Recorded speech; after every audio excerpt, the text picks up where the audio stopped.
Значи, што всушност се случува во Македонска пошта? Што бара раководството од вработените? Што бара? Бара од вработените оние што имаме поднесено тужби.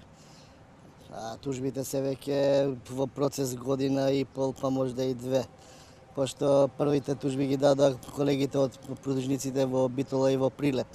Ние во Скопје малце касневме, меѓутоа више година дена сме и ние во тој процес на тужби. И како знаете, више имате информација дека се над 530 на тужби, а притисокот е сега кон нас прво, како тужители, да се повлечат тужбите со образложение дека преголеми суми на пари се во игра за исплаќање, што за нас како тужители, што за адвокатите и судски трошкови. И доаѓаме с демеко ситуација да пошта ќе не биде солвентна, тоест не ќе може да подели плата. Со тоа ја носиме ние демек сме кривите што ја носиме пошта во таква ситуација. Во другите вработени ги ословуваат со тоа да потпишат исто изјави дека се откажуваат од правото на тужба, со тоа што као награда ќе добијат по 6000 денари К15 за, како му даја таму, 2014-2015. Сега тоа дали ќе го добијат не знам, тоа е нивно право, нормално, кој како ќе одлучи. А дека ние вработените сме криви за состојбата што се најде пошта, дека со такви огромни трошкови ќе биде на колапс, не сме. Кој е главниот виновник според вас? Па се знае менаџментот, генералниот директор и надоле. Како, на кој начин тие го штедиле компанијата? Со тоа што не исплатиле К15 на време. Значи, Имаше колективниот договор, они беа свесни дека К15 треба да исплаќат. Значи, тужбите тек така не ги добија луѓето на суд. Значи, тужбите се добиени во наша корист се процесират полека, више се добиваат тужбите. Само што има премногу гужва по судовите, па не се сите одеднаш добиени. Значи, тони тоа го знае. Значи, правната служба на пошта сигурно знаеше дека вработените имат право на К15 и дека по закон, ако не се исплати К15, ние како вработени имаме право да тужиме за своите права. Значи, тоа они го знаат. Не може да се прават на луда дека не знаеме. Значи, они тоа го знае каква ќе бидат последиците. Значи, сето тоа они тоа го знае. И зашо чека до последен момент, кога да е нож до коцка. Од кога започнуваат овие притисоци кон вработените од страна на менаџментот? Па сега последниве 15 на дена. Како ќе реагираат вработените? Ги потпишуваат изјавите кои им се дадени или понатаму се остануваат? Лично јас од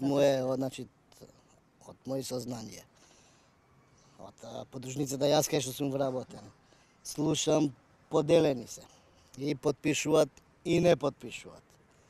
Низ другиве градови подружници не знам стварно. Тоа сепак треба да ви даде одговор некој од пошта. Што ги тера, мислам, овие работи, што кај кого доаѓаат потпишаните изјави.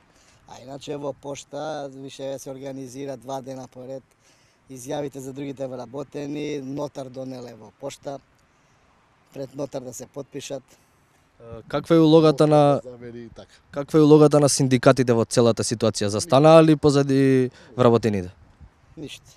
Да синдикатите си ја работата, вработените ги си добија К15 на време и ред други работи. Мислам, се гледа, нели?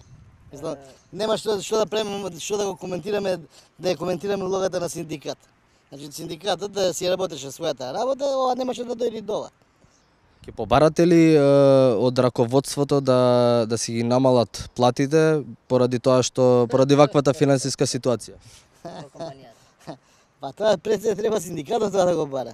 Значи, ако ја правам муавет сега за пошта, толку години сум вработен, на 25 години сум вработен у пошта. Последниве 10 години ние немаме никаков состанок. Значи, сега постојано не собра генералниот директор на некој состанок. Зашто?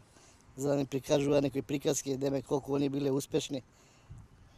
И меѓу другото да ни се закани, онака, мислам, го бландане апла, дека ако не ги вратиме, тоест не ги повлечиме тужбите, дека ќе има репрекусии и така натаму. На кој начин се извршува притисокот врз вработените? Ги повикуваат во еден по еден во канцеларија или? Па сега не можам да ви кажам точно дали ги повикват. Меѓутоа дека има поединечно обраќање кон секого има. Тоа е нешто и мене ми се јавиле, и на колеги им се јават на телефон, дали непосреден раководител, шеф, шефче, подшефче, некој обавезно ќе ти се јави да те потсети. Што велат, која ќе биде казната за вработените доколку го не ја потпишат? Нема да има казна. Дали? Тоа е така кажано, нема да има казна. Меѓутоа дека ние што стануваме на ставот дека не ги повлекуваме тужбите, се сомневам дека нема да имаме никакви репрекусии над наша глава.